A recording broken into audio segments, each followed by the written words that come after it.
Welcome back. As we said, a very, very warm welcome to all of you for tuning in this morning. And we're looking forward to our very first, very special interview with the Honorable Frank Chikane. He is a South African civil servant, writer, and cleric. He is a member of the African National Congress and moderator of the Commission of the Churches on International Affairs for the World Council of Churches. It is an honor for me to introduce and welcome Reverend Frank Chikane to our news and views this morning. Welcome and good morning, Reverend Frank. Good morning. Just to say that I'm a former moderator. Former moderator. I ended my term June this year. All right, but it seems that you've still taken your work very seriously in terms of this trip that you had taken during the Christmas period to Jerusalem. Yeah, and tell us what you took a delegation with you. How did you gather up the delegation, and how did you pick them? Well, What was your selection process? Yes. Firstly, you are correct. I'm continuing with the work I was doing because it's not just the position, it's the calling for me. It's that where there is pain, we need to find solutions so that we don't have human beings going through this pain.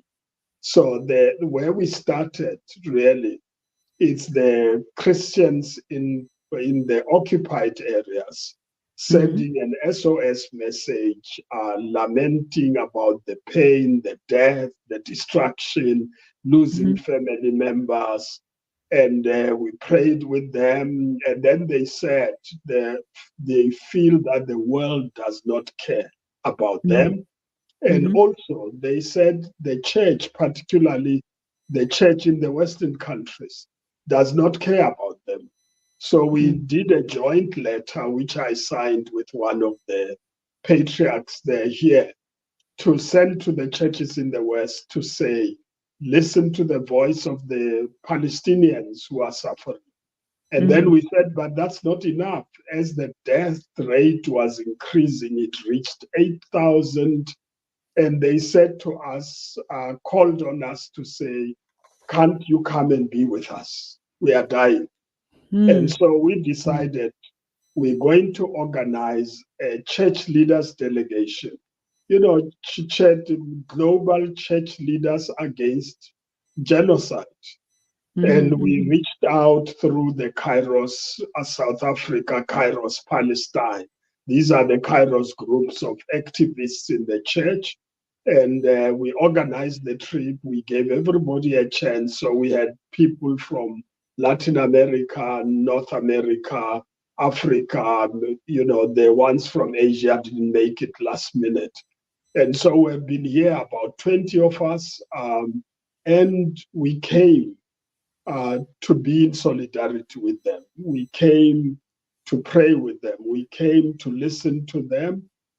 We came to visit the families that are affected. We, from the West Bank, you get to know exactly what's happening in Gaza because family members are in contact with family members and they are losing. Some of them lost all the family members. Some of them lost them over time. I mean, it's a very painful thing to be here. So we met the church leaders. We met the elder of the Muslim community who was arrested as well, questioned for a sermon he preached at the Al-Aqsa Mosque. We could not be allowed to go close to the Al-Aqsa Mosque because it's controlled. We met prisoners who have been released now. We met people who were struggling to fight for their land. They've been threatened to be removed. And when we went to Bethlehem in particular, where normally the Christmas festivities happen, I mean, it was clear there were not going to be festivities. They will still go to church. They will still go and pray, but there are no festivities because they are saying if Jesus was born now, he would be under the rubble. And they've got images of that. But to enter Bethlehem for me, I mean, it was clear there's a siege. The entry gates were closed. Right. One of them gets opened in the morning to let workers go and come back, but they choose to open or close. At times they close the workers, they can't go to work. So for Mm. us to go in, the bus had to come on the other side of Jerusalem, and Mm-hmm. then we offload, carry our bags with our hands, and Mm-hmm. cross the gate and go and find another car the other side. So one of us wanted to go to Tel Aviv to deal with visas. You have to take one taxi that can only be allowed on the roads of the occupied area. You can't drive with that number plate via Jerusalem to the airport. So you use taxis, two taxis, you alight and walk to go and get another taxi that side. And some of the leaders who came to see me, the civil society leaders, some came from Ramallah, some came from Jerusalem. It depended on what your citizenship. If you were Israeli Arab, you've got a different number plate. It Mm-hmm. allows you everywhere except the Right. settlers roads. Right. Right. And then those who are Palestinians couldn't come to me, came 1 hour late because they had to go around to find a way of entering Bethlehem. So then every city is under siege as we speak now. They can't move when they like. You can't just get on a taxi and say, I'm going to the airport. It doesn't work. So Mm. you've got people under siege, and Gaza has been more of that for the last 16 years. And Got it. that's why the people say, please don't talk to us about the 7th of October because we've been killing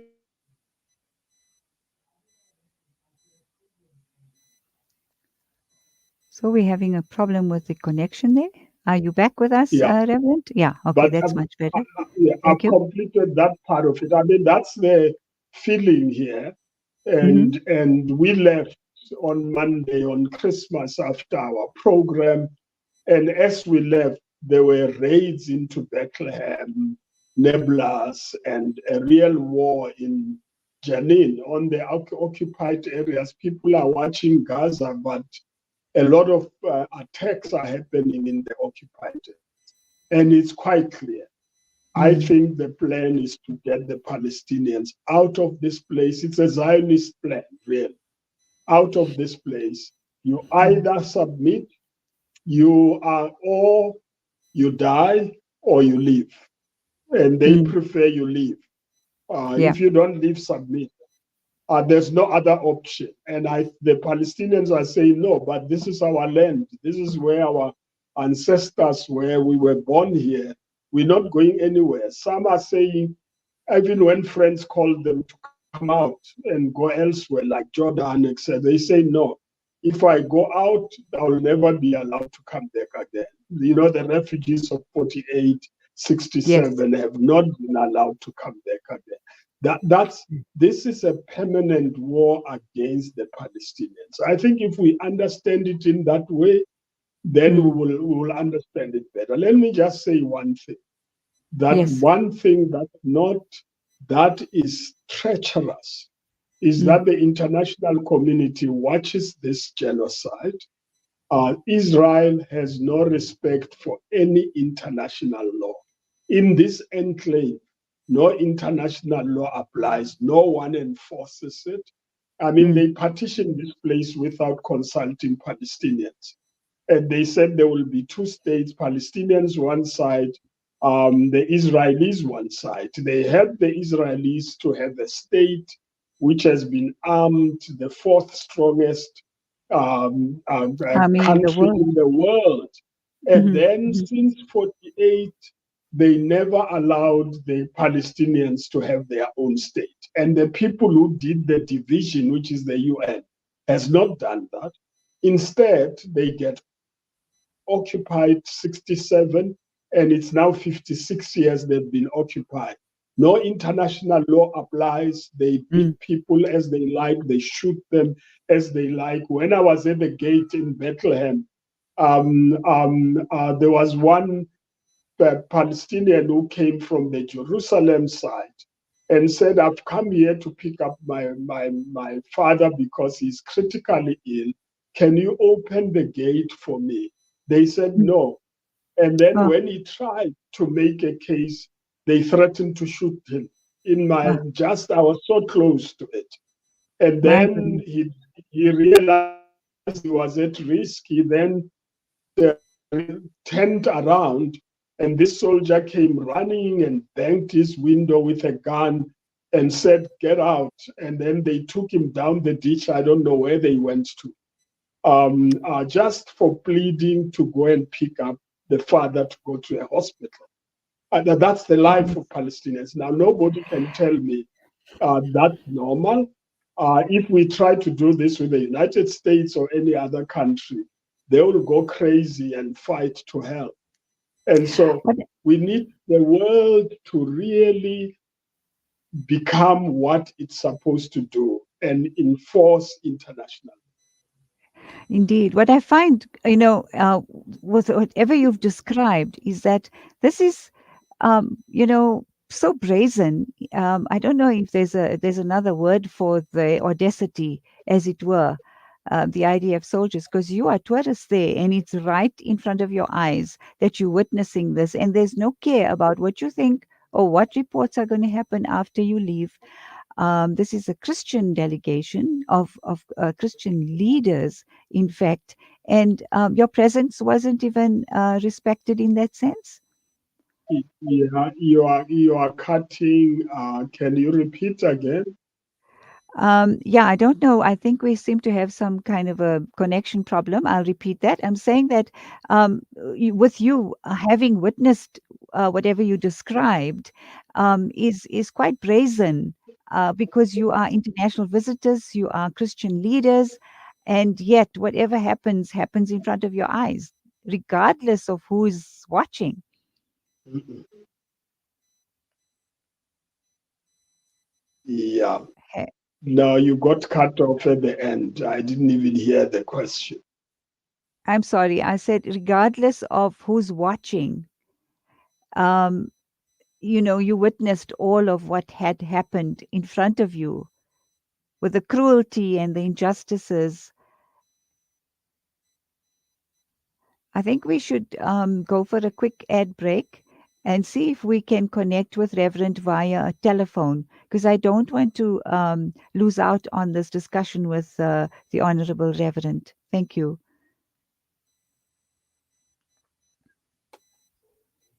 Types, moving boundaries, joining hands. Salam Media.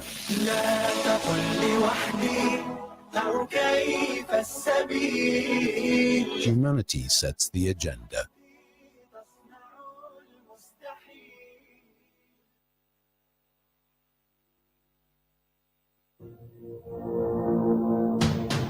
The people of Palestine need your support now. Africa Muslims Agency is on the ground, already providing food, medication, and emergency supplies in Gaza. Donate any amount to Heal Palestine at africamuslimsagency.co.za. Africa Muslims Agency, empowering, educating, inspiring. When the perfect blend of stylish decor, exquisite halal cuisine, and warm hospitality come together, it could only mean Al Bayt Lodge, your true home away from home. Al Bayt is the ideal heaven for families, business people, and tourists, with its 4-star family rooms and other luxurious facilities. Conveniently situated close to Port Elizabeth Airport, the beach, and other amenities, your stay will be truly unforgettable, as you'll be taking home lasting memories of the warm hospitality, the serenity and tranquility that Al Bayt has to offer. For reservations, call 041 583 6415 or visit www.albaytlodge.co.za. Online schooling? Why not?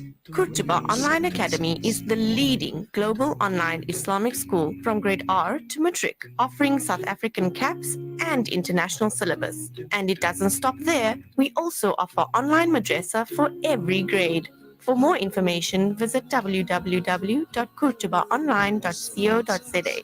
Kurtuba Online Academy, the leading global online Islamic school. Kids these days are smart, and when you're competing for their attention against their smartphones, you need to make smart choices, like using Sunfoil triple refined pure sunflower oil in every meal you make.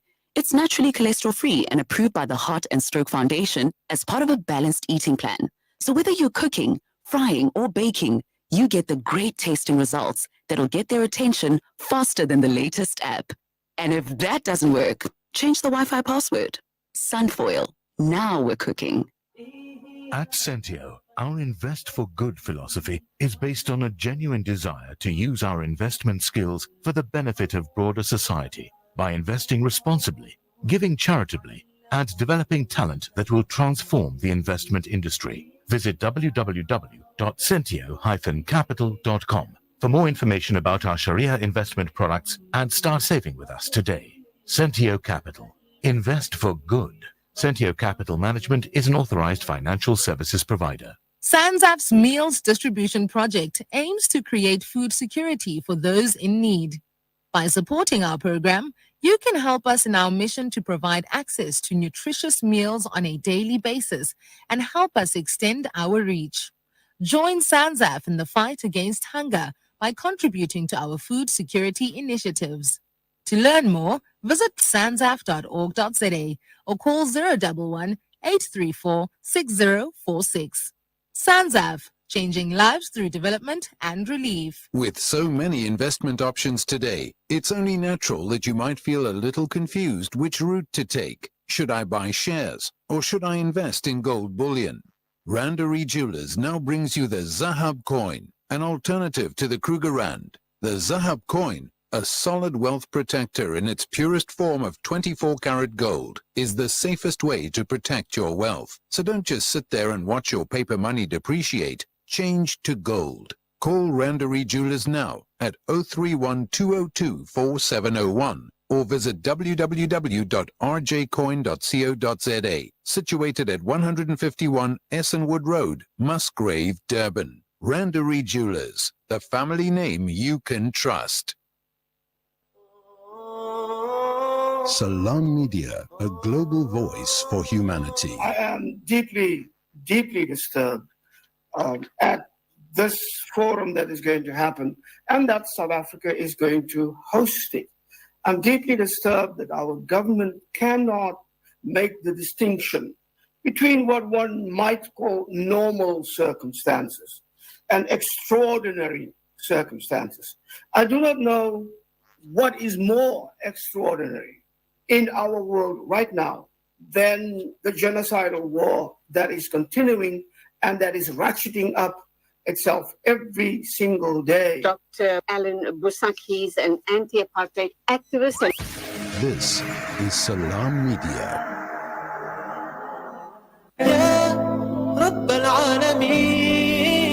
Listen to something fresh. Listen to Salam Media, your humanitarian broadcaster.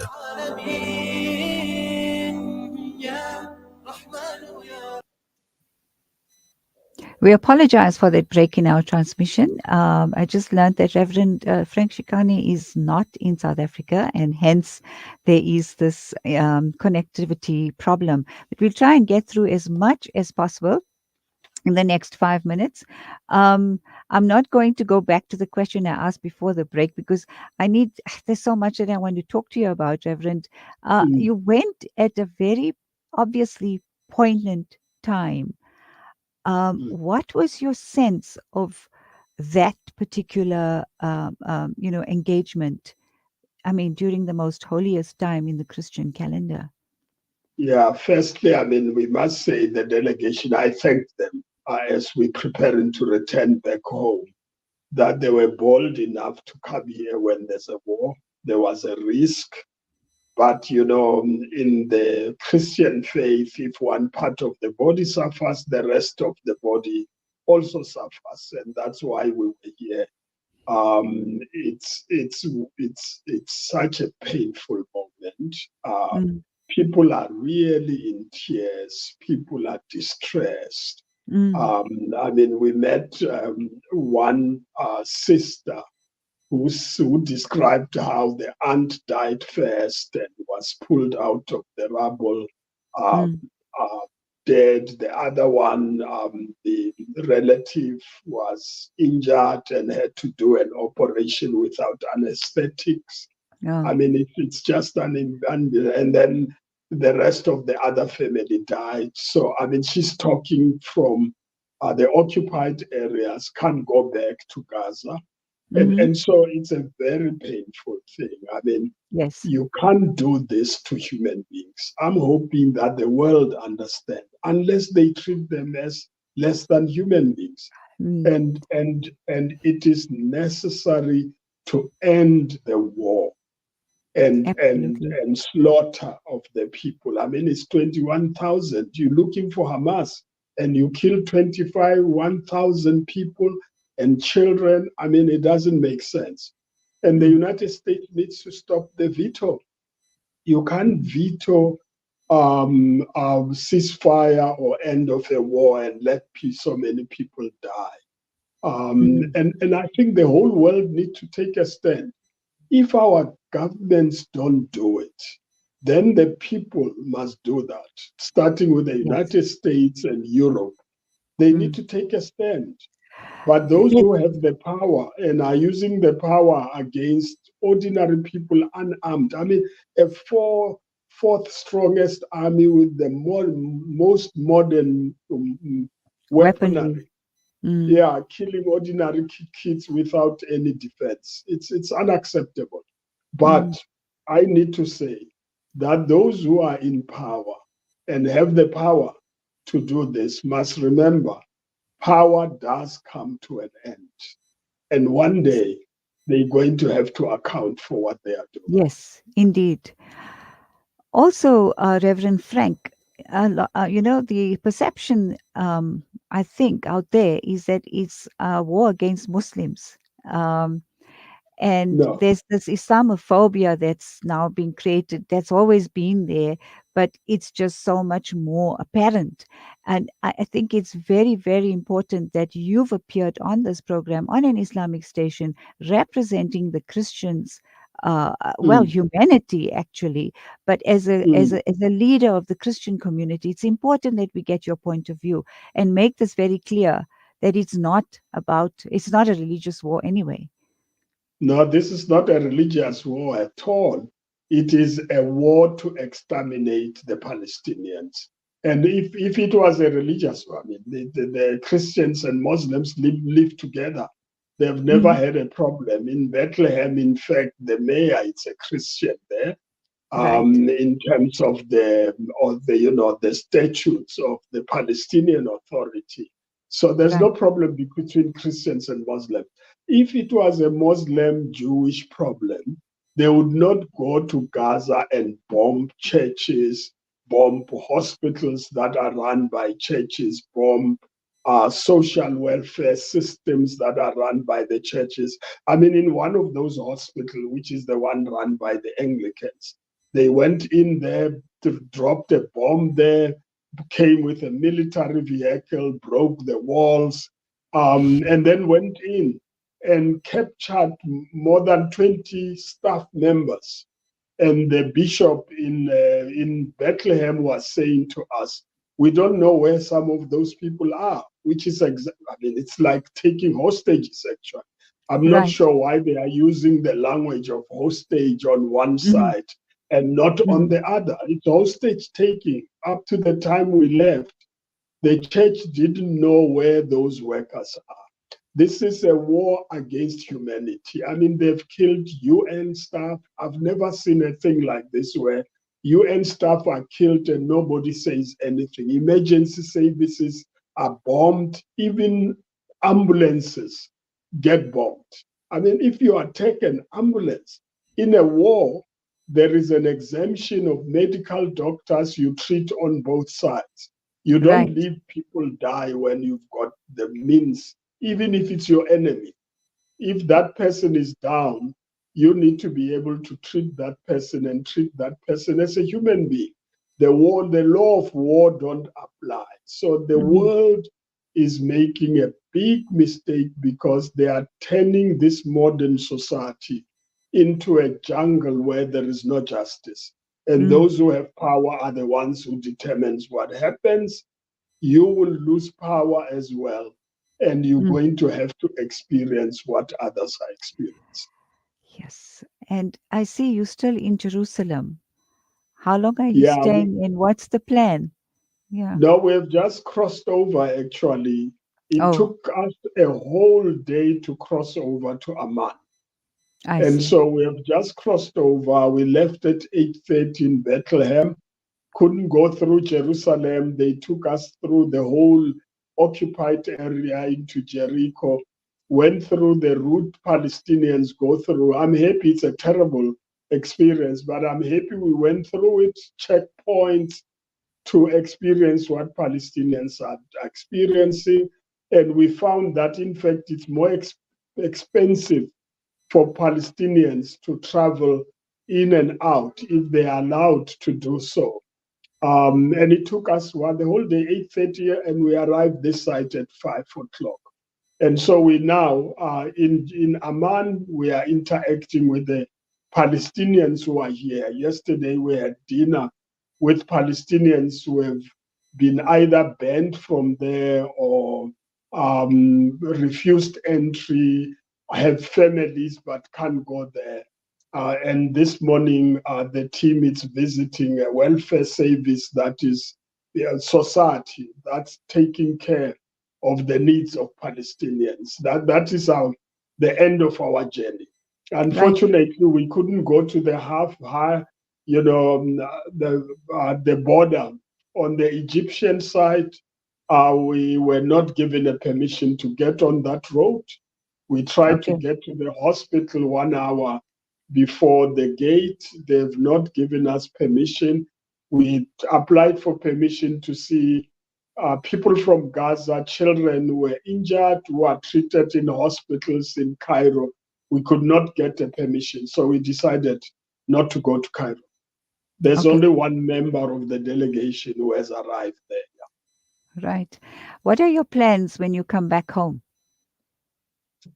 Firstly, is to make sure that the people of our country are informed about what's happening. Secondly, it's to get the churches to be informed enough to be able to develop strategies to make sure that that pain ends. We also are interacting with the world church community as we go to say to them, you can't watch this and not act in this regard.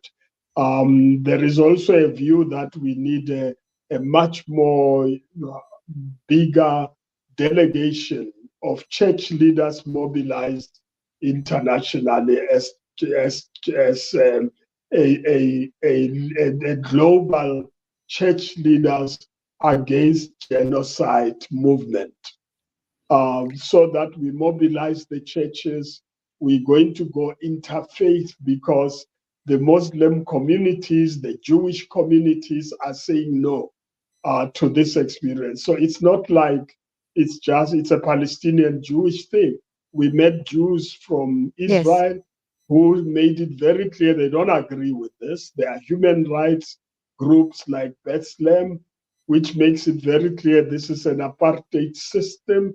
And we met with some of the Jews for human rights who go and be with the Palestinians when they go for their olive thing, because the soldiers disrupt even the farming part of it. So I think we need to get more Jews who are going to say, no, not in our name, and an interfaith type of approach would actually Yes. be the best to kill this idea that this is a religious. It's not a religious matter. This is, we're not here against the Jews. You know, we live with the Jews Absolutely. and comrades in South Africa without problems. We don't have a problem. The problem is Yes. Zionists.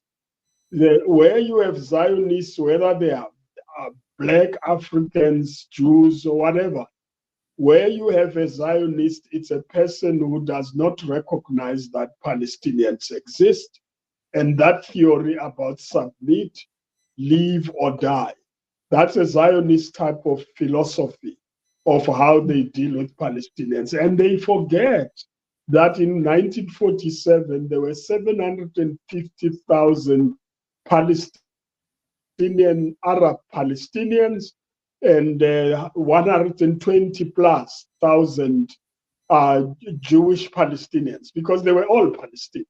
Yes. And when the decision was made, it was a decision to remove, they said, a land without people for people without land. They mean a place where you have almost 1 million people and they don't see them, like the way in which they went on a discovery to America and said they discovered land. They didn't recognize the Aboriginals, they just exterminate them. It's a racist thing, it's a colonial thing, it's an imperialist type of thinking. And so we are saying no. The Jews and the Arabs have been living together for years, and they must be allowed to live together. And those who don't want to live together with others in peace, then they must choose where they want to go. It's their choice. Exactly. Well, thank you so much, Reverend Frank, for your time this morning. I hope that your message goes out loud and clear. Thank you very much. Thank you very much. We'll do our We'll best be to make returning sure. tomorrow. We are returning tomorrow. Have a safe journey home, and we are going to do our best to make your voices heard as loud as possible, and we won't stop. Okay. Thank you very much.